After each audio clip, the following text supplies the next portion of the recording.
The streets of Niger's capital might be calm today, but there's plenty of anger under the surface. Many Nigerians are furious about what they describe as an act of war by regional bloc Ecowas. We implore God morning and night to return war to those who wish us war. We want peace for our country every day. All Nigerians are aware of this and do nothing but implore for peace. Whatever Ecowas does is its business. Ours is ours. Ecowas should seek to unite, not wage war against us.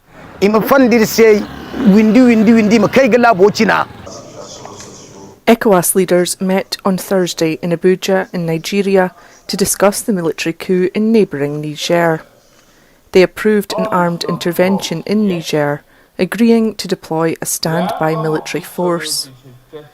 Ivory Coast President Alassane Ouattara has promised 850 troops. Les chefs d'État ont marqué un accord. This is an Ecowas operation. It's not a Nigerian operation against Niger, or a Beni Nasser operation against Niger because these two countries are Niger's neighbors. At the same time, it's also not an Ivorian operation against our Nigerian brothers. But we are determined to reinstate President Bazoum in his role as democratically elected President of the Republic of Niger. Pour que nos soldats et nos officiers. But people in Niger are against any action by a regional force. Cette intervention, il faut l'appeler par son nom, c'est une. We must call this intervention what it is, an aggression against our people. No Ecowas text authorizes heads of state to decide to send troops into a member country for any reason whatsoever. This is an act of aggression, and we call on the legitimate authorities, the members of the CNSP, to consider it an act of war, an act of aggression, and to respond with force. As citizens, we made a commitment a few days ago to mobilize and do our part in the national defense strategy. We are going to keep up this pressure and maintain our presence around the key points of the town of Niamey. Because the center of power, the one they want to restore, is Niamey. And we are going to build up a human shield before we reach the defense and security forces. Constituer un bouclier humain avant d'atteindre les forces de défense et de sécurité. doit comprendre. Ecowas needs to understand what the people of the various member countries expect of it. What is expected of Ecowas is to attack the causes of coups d'état, not the consequences. Les causes des coups d'État.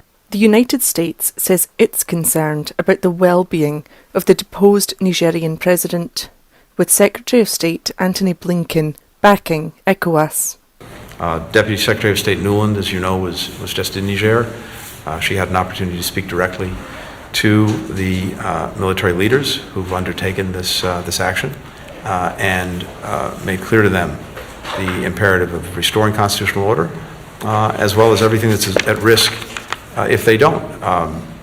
As significantly, ECOWAS, the organization that brings together West African countries, is playing a lead role in making clear the imperative of the return to constitutional order, and we very much support ECOWAS's leadership and work on this. But that's not a sentiment echoed in Niger's neighbour Nigeria, where many are calling for peace. US has spent more than $1 billion fighting a war that does not concern it. So for them it is a loss of economic benefits. We should be looking at it from this same angle. Nigeria should not waste its resources now going to fight in Niger. Rather, we should encourage them to employ diplomacy and solve their problem internally. It should be by dialogue. Let's come to the round table and talk. Because of the human resources there, we don't want anything to happen. Nigeria and Niger, we are brothers, and we share the same border. And there is interrelationship between Nigeria and Nigeria. And even apart from that, we are Africa, we are in the same continent. We should not be like others continents that did not see their brother as their brother. Nigerians are our brother, and we should be our brother's keeper. Before the coup, Niger was an important Western ally in the fight against insurgency, and it's a huge uranium producer. But with the country's new leaders seemingly defiant in the face of growing ultimatums, the future of the nation is uncertain and the stakes couldn't be higher. Faith Orr, Arise News. Let's bring in Paul Ejime. He's a global affairs analyst and former war correspondent and peace and security governance communications consultant. Paul, good to see you and thanks for your time. Now, reports at tomorrow's meeting of West African Army Chief is to prepare a plan for military action in Niger. Is that a move for war, as some in Niger are suggesting? Consultant Paul, good to see you and thanks for you. So I think ECOWAS is sounding both using what you may call carrot and stick, in the sense that since the heads of state have given the chiefs of defense staff the marching orders, I think they have to follow up and then hold their meeting and get ready for war if it becomes necessary. I think that is what is there. But in reality, actually, mobilizing troops will take a couple of weeks. That is one.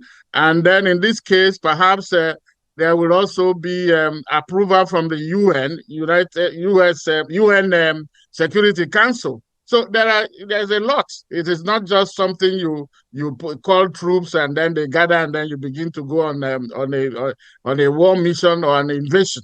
So that is why I think ECOWAS is taking it, trying to maintain what you call less speed, but trying not to become precipitate in the action, because it's a risky option. Everyone understands that. So given the diverse opinion and opposition that you are having to it, even Nigerian Senate, remember that the Senate will prefer a diplomatic solution. The ulama in Nigeria prepares a diplomatic solution. Nigerian Guild of Editors, concerned citizens, even in Niger themselves, people are calling for a diplomatic solution. There are those who are saying, well, this the junta has outplayed their hands. They have disgraced ECOWAS, and that is why you find this kind of, very tough stance. And at the same time to say, well, listen, we have 3 coups. Now this fourth one is one too many. So you have to stop it. But ECOWAS has to watch it so that it is not dragged into a war that will consume the region. Well, anyway, now you're talking about the region. Ivory Coast President Alassane Ouattara in particular is talking tough. We heard in Faith report there, he's prepared to send 850 troops and back it with appropriate funding. But it could be said he's guilty of hypocrisy here, given what happened when he assumed power in 2010. Exactly. And then he is also somebody that is very close to France. And remember that France and the US, they have been very, what do I call it, anxious and then concerned about this. So is Ouattara, I hope, is not speaking for the French, because if he is, he will only be muddying up the waters. Let ECOWAS be the lead here. Like you said, his credentials are not that immaculate to be able to be pushing for what he's saying, because this is somebody who had tampered with the Constitution and then got a third term. And the third term syndrome is part of the problem that ECOWAS has, because after he did what he did in 2016 to get this third term in 2020, some other people tried it. Condé in Guinea, where there has been a coup, and then so many other people. Remember Senegal, a few weeks ago, there were killings before President Macky Sall rolled back on that. So some of these leaders are actually the problem that we have.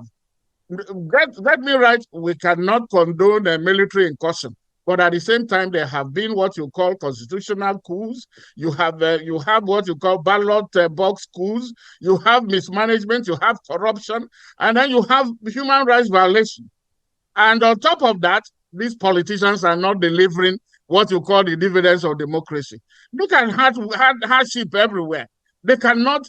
Can you imagine Niger produces uranium, which a prized resources. But what happens? 80% of the population, 26 million or so, they do not have a power supply.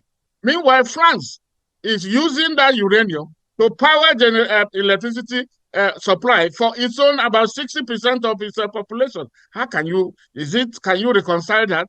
So that is the world. We have to separate them. Of course, there might be some opportunistic move by some military adventurers like the coup leader, who is the head of presidential guard. Maybe he had a problem with his former post, and then they are trying to settle it.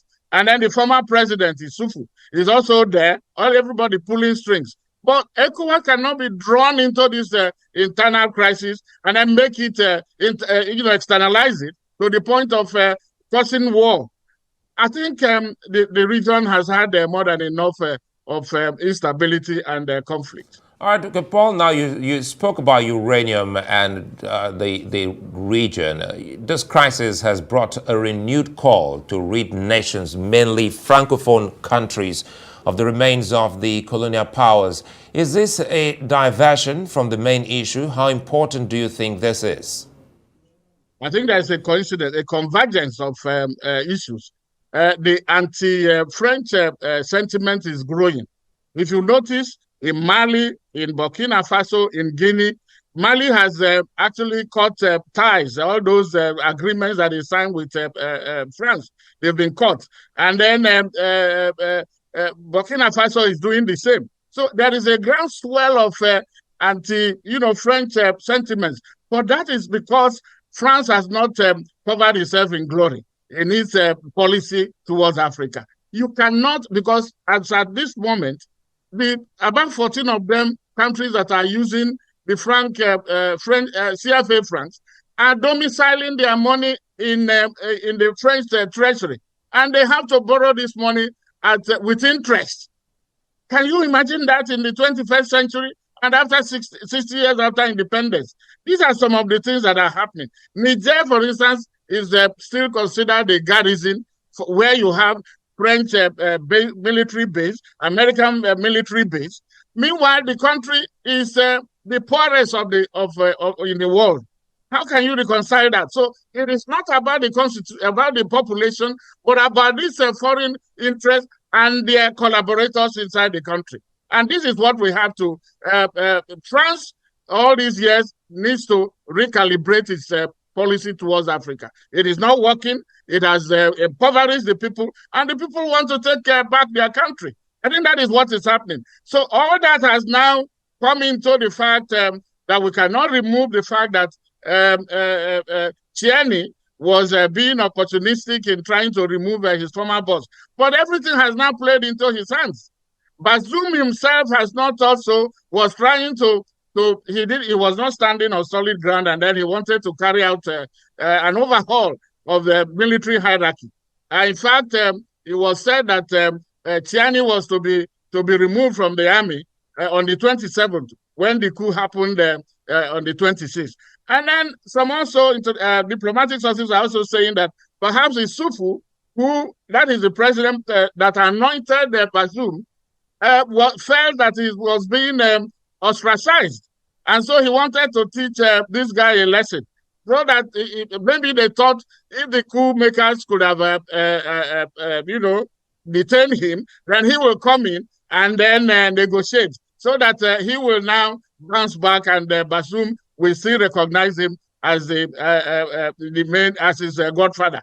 But all that these are the imponderables. These are the things that have come into the basket, and then you now bring the external forces, and then Nigeria, where has a new president now, has not really stabilized himself, and the question of the way ECOWAS has handled it, that is not how they normally do it. I followed ECOWAS cases. You will start with there is what you call mediation, security mediation committee that will meet first, and then the chief of defense staff will meet, and then they escalate issues to the heads of state. But in this case, the heads of state met and then said they were giving an ultimatum. That is supposed to be the trump card, the last resort. But they have played their last card at first, and now everybody is running to catch up. I think ECOWAS is now trying to, they recognize that they haven't done the right thing. But the hunter too They must know that they cannot fight the whole world. All right, okay, Paul. I think it's a fine place for us to leave it. I'd like to thank you for your time, Paul Ejime, former